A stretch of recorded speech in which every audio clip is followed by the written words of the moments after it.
I know my dad is drowning in guilt over killing Jake, but I can't be the one to pull him out. You talked to Tracy? Yeah, she's tried, so has Lulu. They can't get through to him.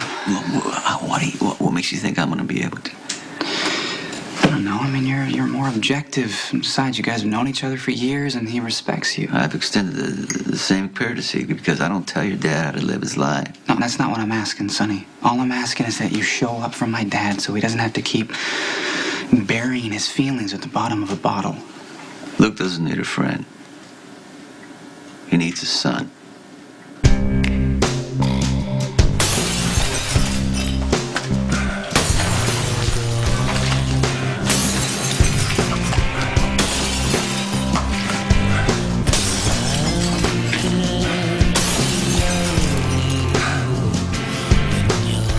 Feel better?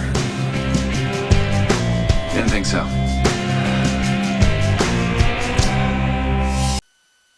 I know my dad didn't mean to hit Jake, but he definitely meant to take those drinks, and who knows how many he had before he got behind the wheel. You know what? Look, I was on Lexington that night. I drove past Elizabeth's house before the accident. Okay? Now, no streetlights. Dark. Okay, all I'm saying is it would have been hard for me to see Jake, and I wasn't drinking. If you had hit Jake, then it would have been an accident, a random, terrible tragedy. But my dad made a choice to drive drunk, and my son paid the price. He wasn't given a breathalyzer. He was fine to drive. Sonny, come on, man. I mean, you know, all it takes is a couple drinks to slow down your reaction time, and in this case, a few seconds could have made all the difference. Look, until he admits that drinking played a part in Jake's death, I can't help him. You know your dad. Okay, he has his own way of living. Sometimes that doesn't sit well with people, but what I do know is that he has done well for you and Lulu. So I'm just saying he deserves the benefit of the doubt. Believe it. You want Tracy to see this mess? Tracy would find this an appropriate new decor, given the fact that I've made such a massive mess of my family. Not that I ever had any business having a family. It's a little late to take that back, isn't it?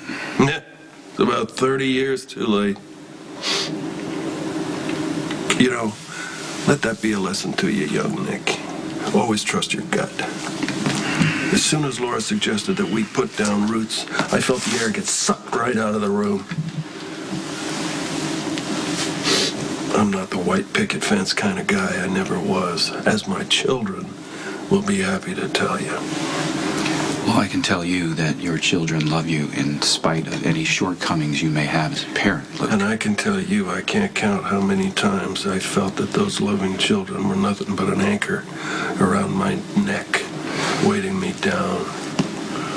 And I thought when they got to be adults, the burden would be lifted, but... Look, Jake's death may complicate your relationship with your children, especially Lucky, but he needs you now more than ever.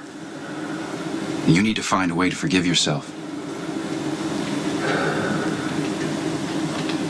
Rick was a little boy who had his whole life ahead of him.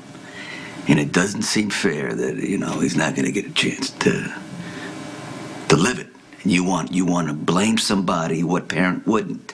It's a lot easier to fight than it is to deal with the pain. But I'm telling you, Luke is not the enemy here. I love my dad, and he knows that, but I'm done. Okay, I'm done enabling him. He needs to take responsibility. Think about this. He didn't disappear like he didn't take his vacation. I told him to go because I thought that you and Jason needed time to figure it out. But he decided to stay, and I think I know why, because he wanted you to be able to put your anger somewhere. No, I'm not going to be the excuse my dad uses to dive deeper into the bottle. Look, he doesn't need you hating him. He's doing that himself. He's going over what happened in his head every minute. What he could have done differently. You're doing the same thing, right? What, you think I blame myself for what happened to Jake? No, but I think part of you feels guilty because Jason gave up Jake to keep him safe. You raised him. But I'm telling you, what happened was out of your control. And now you're punishing yourself just like your dad's doing. And you don't want to help him because you really don't want to know what's going to happen when you forgive him.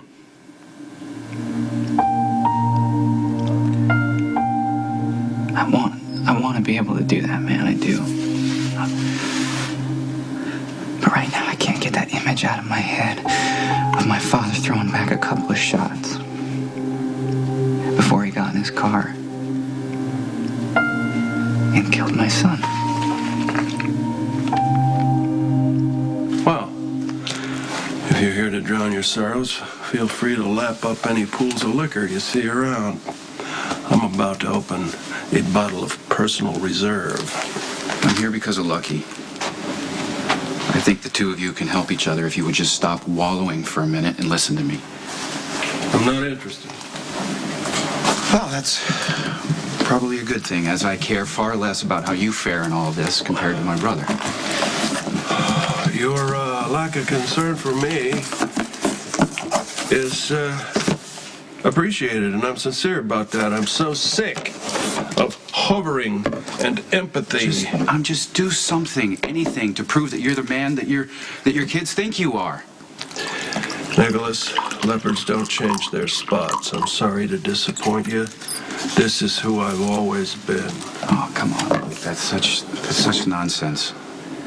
See, I've been watching you over the years. There's no way that you're going to fail Lucky right now.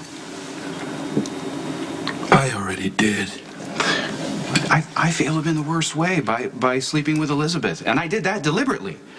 I was convinced that there was no way we would ever get past that, but we managed to. You took his fiancée to bed, man. I plowed down his 4-year-old son. Which was an accident. And the sooner you can accept that, the sooner you can take the steps to helping Lucky.